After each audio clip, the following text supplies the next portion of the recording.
The spoken word is weak. Scream, motherfucker!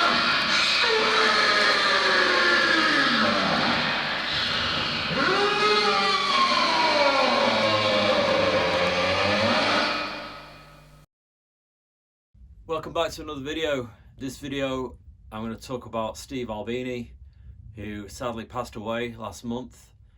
Steve and his band Big Black had a massive impression on me, big influence to the music I made, and it's just something I want to talk about because as an artist he's just had a big impact on what I do musically. I was always looking for bands that operated themselves with a drum machine. Big Black were one of those bands, as well as Godflesh. This album in particular, songs about fucking, You Got Headache, that's just a 12-inch. But this is probably their most well-known LP. Yeah, it's got brilliant drum machine sound on it, very, very heavy sounding drum machine.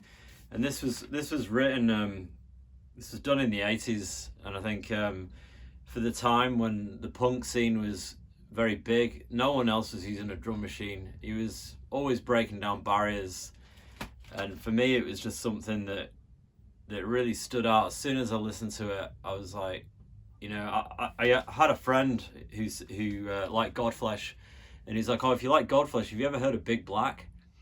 And I was like, no. And he said, go and check them out. And at the time there's obviously no Spotify, no internet, so I just went into my local record store and I found a CD and I just bought it straight away because I was just like, I just need to check out this band because it's got a drum machine on it with guitars, so I've got to see what it sounds like. And it sounded brilliant. I loved it. It was like punk music but with this distinct drum machine sound. A lot of bands that use drum machines, they try to make it sound like a real drummer, but this with Big Black, they just made it sound like it just sounds like a drum machine. It was just like a machine.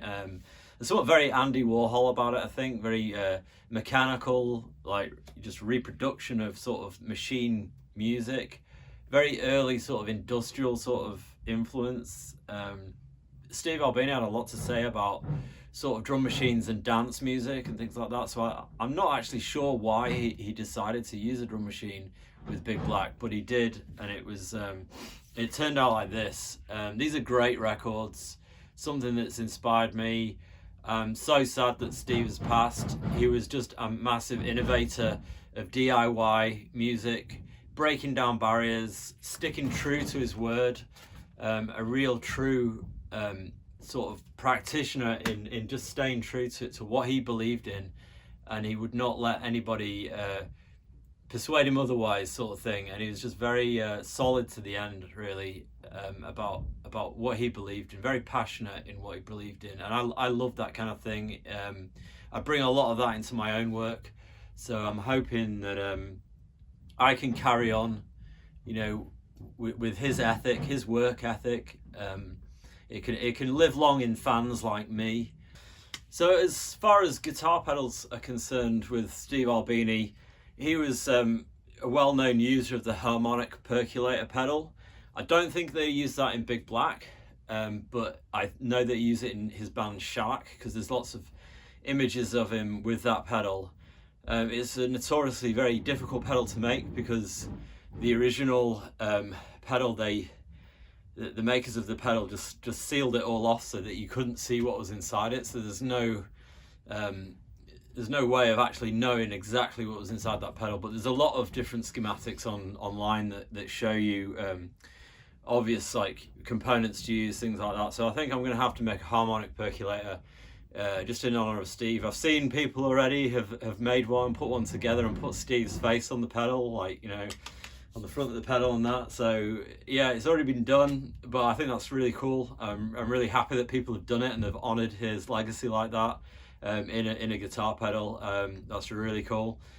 So I just want to do my own tribute as well, so I think I'm going to do the same sort of thing. Acid etched pedal similar to one of these, and a harmonic percolator. I think it is a fuzzy pedal. I don't know how to my taste it is, but I'd be interested to see what it sounds like. I think I've got to get some components. There's some pretty hard components to find for that one, but it's a good project to do, just in honor of Steve. So yeah. So one thing about Steve's playing in Big Black and Santiago, the other guitarist, is their use of like just this muted harmonics that they used to do. I don't know if that's the right terminology for it, but I'll just demonstrate what I really liked about this unique sort of guitar tone. It's I suppose they used to play the guitars very percussively, and to produce this very metallic sound that was not necessarily using any notes on the guitar. It was just literally producing a harmonic sound, just to, along with the drum machine, to drive this very industrial metallic sound. I'll just demonstrate now from sort of songs like Kerosene and Passing Complexion.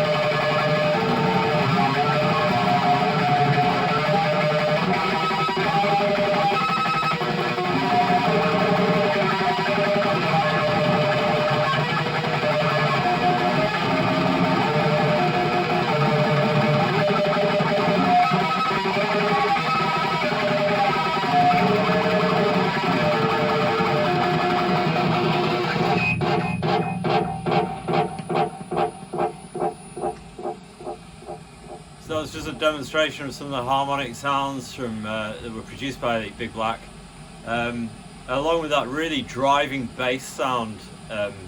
Just very simple, but just very they just pummeled you with the sound. It was just very machine-like in the way that it was delivered. Yeah, I'm going to continue listening to these records till the day I die, because they've had such a massive impact on me. So that's all I want to say, really.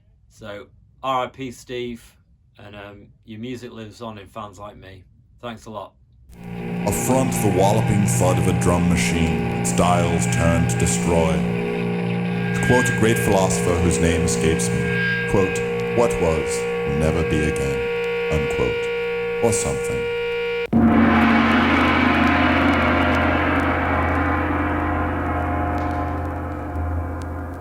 Big deal.